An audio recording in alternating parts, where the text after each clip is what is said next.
Welcome to Pasadena Monthly. I'm your host, Justin Chapman. After taking a look at what's been going on in Pasadena this past month, we'll speak with our guest, Pasadena Housing Director Bill Huang. But before we get started, let's check out these Pasadena media news briefs. The Pasadena Museum of History is presenting Frozen Frames, Preserving Pasadena's Visual Legacy, as its premier online exhibition, hosted by the innovative Kunstmatrix platform. This exhibition offers a 3D showcase of artistically and historically significant photographs taken out of deep freeze and into public view, allowing viewers to explore Pasadena's visual heritage like never before. This exhibition unfolds in 4 parts, bringing to light images from over 200,000 at-risk negatives that have been cryogenically preserved as part of the museum's Great History Freeze project, launched in 2015. For more information about the exhibit, visit pasadenahistory.org/exhibitions. The 45th Annual Pasadena Doodah Parade will be held on Sunday, November 24th from 11 a.m. to approximately 12:30 p.m. in Old Pasadena, kicking off from Raymond Avenue and Holly Street. Produced by the Lightbringer Project and the Doodah Preservation Society, this year's parade promises a spirited lineup of art cars, eccentric vehicles, marching bands, and a variety of imaginative performers, including satirists, crooners, and costumed characters. Known as the Twisted Sister of the Rose Parade, Doodah has delighted audiences since 1978 with its mix of absurdity and satire. Following the parade, attendees are invited to the official Doodah After Party at Old Town Pub on North Fair Oaks Avenue for live music and festivities. Aspiring Doodah queens can also try out for the title on Sunday, October 27th at Old Town Pub. For more information, visit pasadenadoodahparade.info. Let's turn next to our lightning round of news updates. 1. California is still counting votes, but most election results are in. Congressmember Adam Schiff will be California's next senator. Laura Friedman will replace him as the representative for Congressional District 30, and Judy Chu won re-election in District 28. Sasha Renee Perez will replace Anthony Portantino as Pasadena's state senator in District 25, and John Harabedian will replace Chris Holden as Pasadena's assembly member in District 41. Pasadena voters approved all of the local measures on the ballot, including the $195 million library bond, which means repairs and renovations at the Central Library will proceed as planned with an anticipated 2028 reopening date. They also voted for term limits for the mayor and council members, limiting them to 3 consecutive terms with an additional 2 terms after a 4-year break. Special elections for council member vacancies, the timing of organizational meetings, acting mayor position, vice mayor selection, rent control law adjustments to senior and disabled definitions and eviction rules, fire and police representation on the city's retirement board, and more were also approved. Voters also approved Pasadena Unified's parcel tax, which will fund STEAM programs and mental health services, and the bond measure, which would fund certain campus repairs and rental housing for teachers and staff, among other things. In the school board races, Jennifer Hall Lee won re-election to District 2. Tina Wu Fredericks won re-election to District 6, and Scott Harden was unopposed in District 4. In LA County, voters chose Nathan Hochman for DA and voted to expand the Board of Supervisors from 5 to 9 members after the 2030 census, to create an elected county CEO position by 2028, to create a county legislative analyst and director of budget and management positions, and to establish an ethics commission and a compliance officer by 2026. All that said, there are still 800,000 ballots yet to be counted across the state. 2. The Pasadena City Council authorized the city manager to sign an agreement to have the Rose Bowl be an official venue for men's and women's soccer semifinals and finals in the 2028 Olympic and Paralympic Games. That news was originally broken right here on Pasadena Monthly back in March by Rose Bowl CEO Jens Wyden. The Rose Bowl previously hosted Olympic events in 1932 and 1984. Also, the Council and the Pasadena Public Financing Authority approved a $130 million bond refinancing plan that will enable the Rose Bowl to restructure its debt payments through 2048. 3. JPL announced that it is laying off 325 employees, which is about 5% of its staff, and is actually lower than they anticipated months ago, but impacts all areas, including technical, project, business, and support staff. In a letter making the announcement, JPL Director Dr. Lori Leshin, who was a guest on this show in August 2023, said the layoffs are a result of a dynamic federal budget funding environment and are, quote, painful but necessary adjustments. After this action, it is believed that JPL will be in a stable condition to avoid any more layoffs for the foreseeable future. We want to assure you that JPL's future remains strong. In October, we successfully launched Europa Clipper to Jupiter's icy moon, and have lunar, astrophysics, and Earth missions scheduled for launch in early 2025, end quote. JPL also laid off about 530 employees earlier this year. 4, the council voted to change language in a draft resolution calling for Governor Newsom to recognize rising homeowner insurance rates. The original draft called on the governor to declare a state of emergency. The resolution now goes back to the council's Legislative Policy Committee. Several insurers have stopped issuing new homeowner insurance policies or have implemented significant rate increases due to the increasing frequency and severity of wildfires and other natural disasters due to climate change. 5, in light of the presidential election results and President-elect Trump's promise to conduct the largest mass deportation operation in American history, the city of Pasadena and PUSD issued a joint statement to reaffirm their shared commitment to safety and respect for all, regardless of race, immigration status, identity, or circumstance, and that PUSD schools are safe and protected spaces, regardless of the immigration status or citizenship of students and their families. The statement also reaffirmed that local residents can continue to use city services without fear arising from their identity or status. The city has previously passed resolutions declaring that the city, including the police department, will not work with immigration and customs enforcement. And All Saints Church reaffirmed itself as a sanctuary church. 6, City Manager Miguel Marquez announced that Greg DeVink has been selected to be the city's next Public Works Director starting December 2nd. He previously served as the Public Works Director for the City of San Gabriel and worked in the Engineering Division for the City of Santa Monica. 7, ahead of the 2028 Olympics, Pasadena is accelerating a $51 million energy infrastructure upgrade, which will entail replacing 200,000 feet of major transmission lines that transfer more than half of the city's power load from the east and west sides of the city. The goal will be to complete the project by 2027 instead of 2031 as originally planned. Pasadena Water and Power Department reported that it has achieved 40% renewable energy generation, inching closer to the city's mandate of 100% carbon-free electricity by the end of 2030. PWP unveiled its optimized strategic plan, which outlines 3 scenarios: one using only currently available technologies like solar, wind, and battery storage, another incorporating emerging green hydrogen technology at the Glenarm Power Plant, and a third leveraging long-duration energy storage solutions still under development. And PWP is conferring with Caltech professors regarding the potential of rooftop solar. The city will track its progress through a new clean energy tracker dashboard that will be updated quarterly.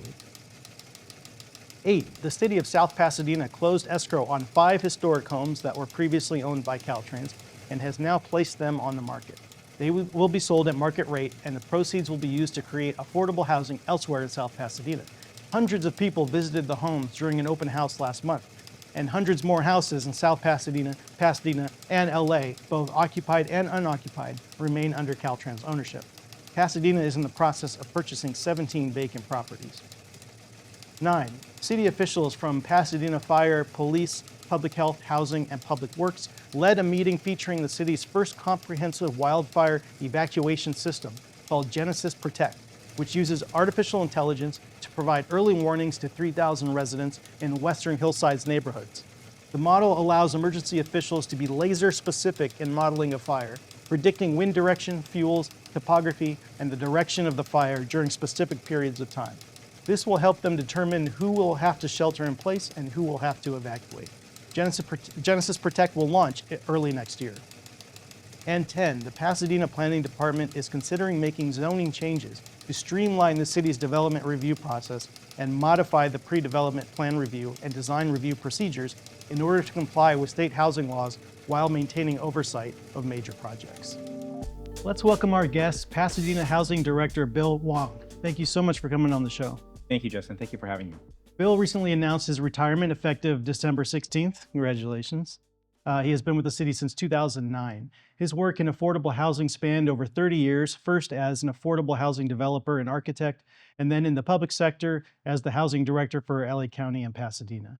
He led the West Coast real estate consulting and lending operations for the National Trust for Historic Preservation and was the deputy director of the nonprofit LA Community Design Center. He helped to establish several leading local nonprofit development corporations, including Hollywood and West Hollywood Community Housing Corporations, Heritage Housing Partners, and others. So, Bill, tell us a little bit more about your career and what led you to Pasadena ultimately. Sure. Yeah, I think as an inflection point in my career, I was offered an opportunity to be the design principal, the design lead in one of the largest architectural firms here in LA.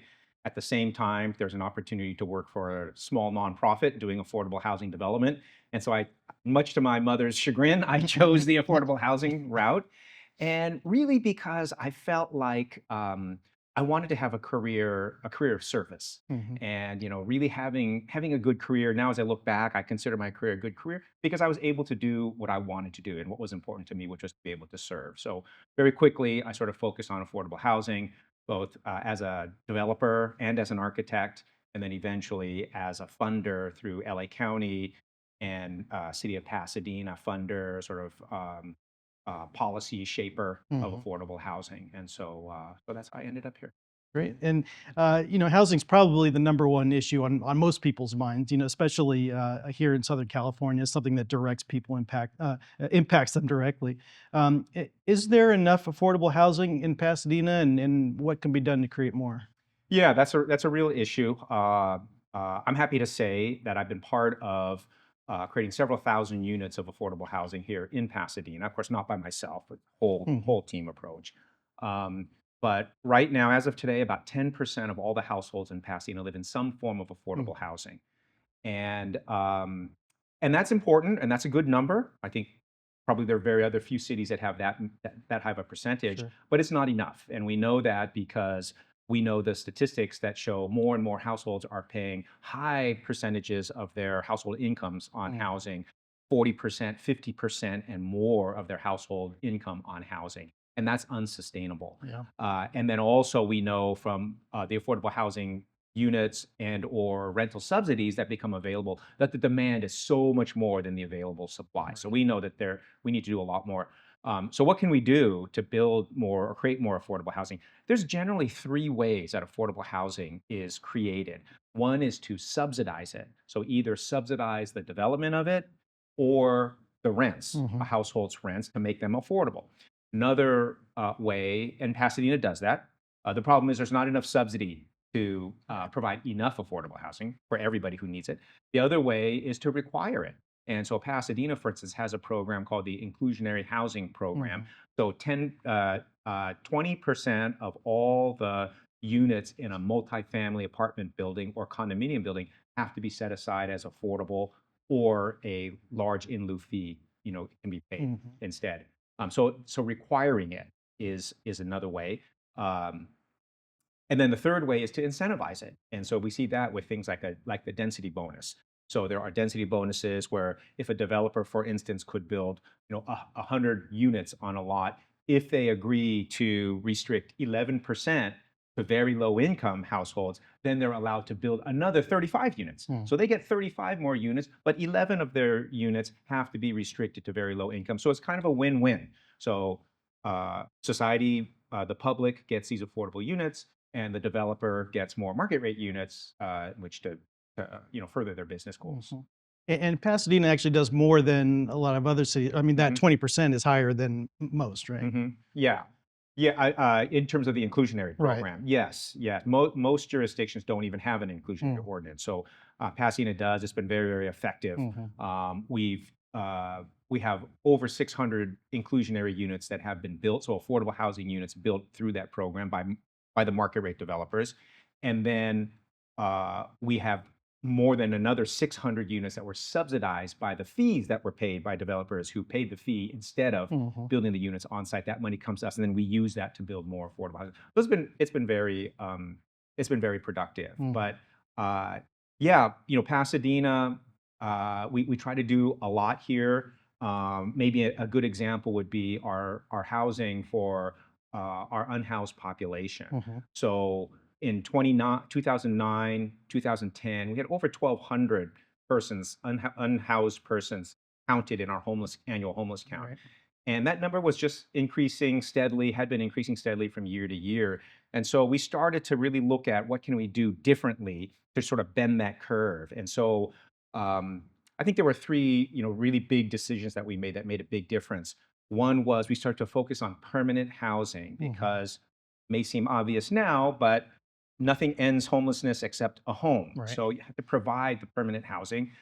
It's above and beyond just providing a shelter, for instance, but permanent housing that ends people's homelessness. And then also we focused on homeless prevention. So prevent housed households from becoming homeless. Mhm. It's better than waiting for them to become homeless and then trying to get them housed Sure. again. And then lastly, we built up homeless outreach teams. So outreach workers that would go out to those who were unhoused and build trust with them and then offer them services and Mhm. housing. And we found that to be much more successful than our old model, which was to ask them to come to us and a kind of an intake model. Right. So instead of coming to us, we'll go to you. Because we found that those who were the most vulnerable, those who were the most in distress, being unhoused and living on the streets, were not coming into our intake center Mhm. because either because they just couldn't or because they didn't think that there was anything in there to help them. So by making these three changes, very quickly over the next about 5 years, our homeless count number went down, was cut in half Mm. and it has remained there. So instead of climbing steadily, it went down and has remained down Mhm. in the 500 to 600 person range, which is still way too many. Sure. But it is progress and it's better than what it would be. We estimate probably it would be about 2,000 if we hadn't made those changes back in 2010, 2011 when we started to Mhm. implement. And related to that, what's the status of the bad weather shelter? Is that going to be an ongoing thing every year? Yeah, we anticipate that it'll be an ongoing program. It's a hypothermia Mm. program. Bad weather shelter was started here, I believe, in the 1980s because there was in a particular cold winter, there were people who died of hypothermia Mhm. throughout LA County, including at least one here in Right. Pasadena. And so a bad weather shelter was started just to get people off of the streets when it's very wet, when it's very cold during the winter Mhm. months so that they can survive. Yeah. And then that program has grown to include case management so that folks who come in, there's an opportunity now to connect them to services, ultimately connect them to housing. Mhm. And so we have a bad weather shelter right now. It's at Trinity Lutheran Church here in Pasadena, one of Mhm. our really good partners, faith-based partners here. And we expect it to open sometime in the new year, beginning right after the new year, and it runs for about 3 to 3.5 months Great. during the coldest part of the winter.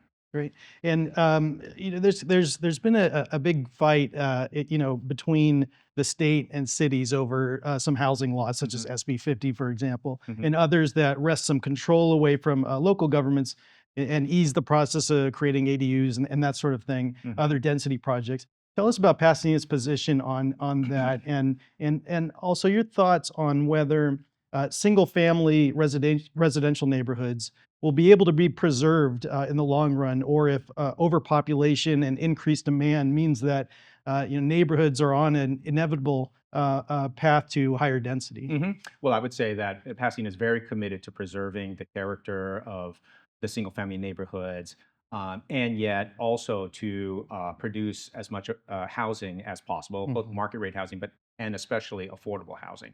So, with regard to SB 50, um, when SB 50 was first proposed, there was a delegation from Pasadena that went up to Sacramento to speak to the author, Mm.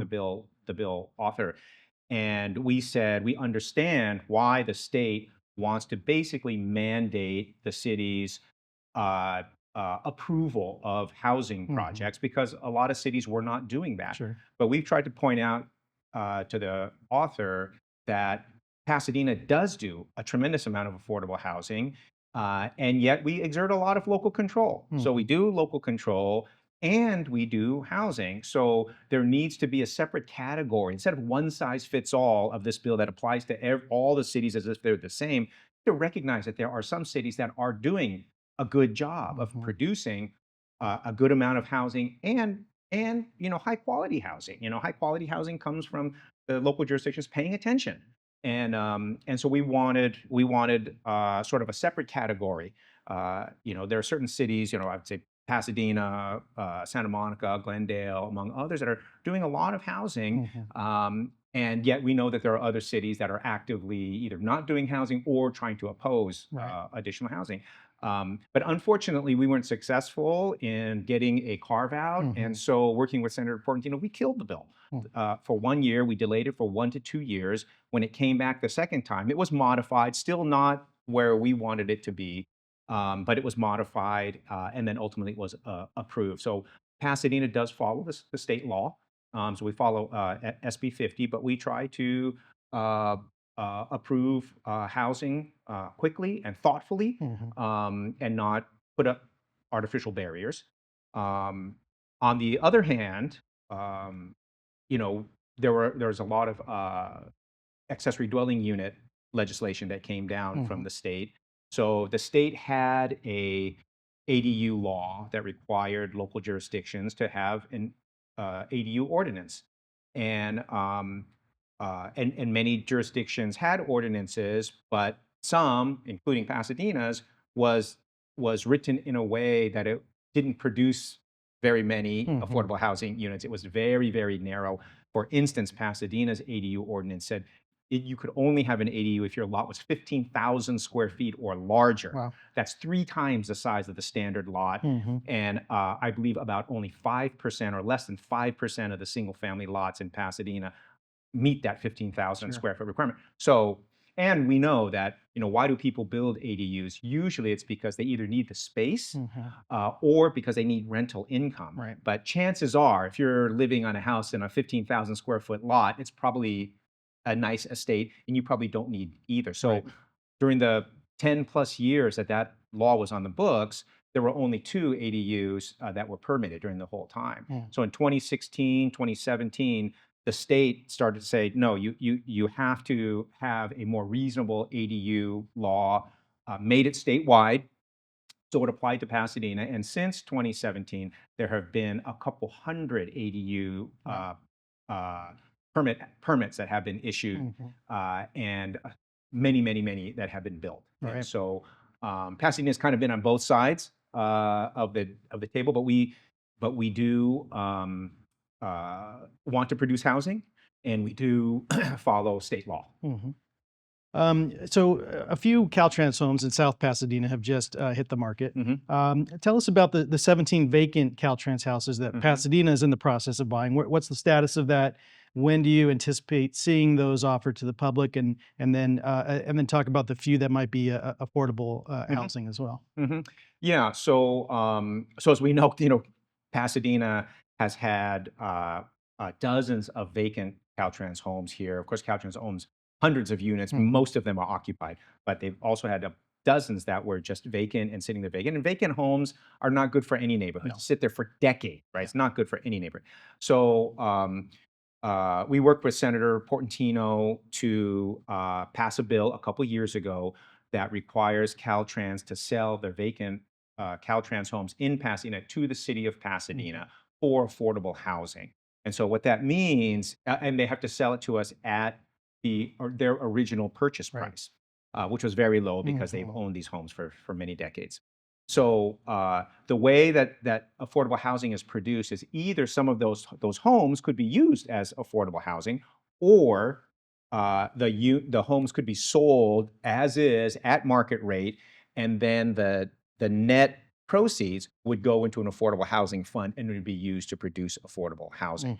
So right now we have 14 homes under escrow. 3 more are on the way. Caltrans has told us there's 3 more that are coming, so we expect to have 17. So the city is in escrow with Caltrans. When we close escrow, then we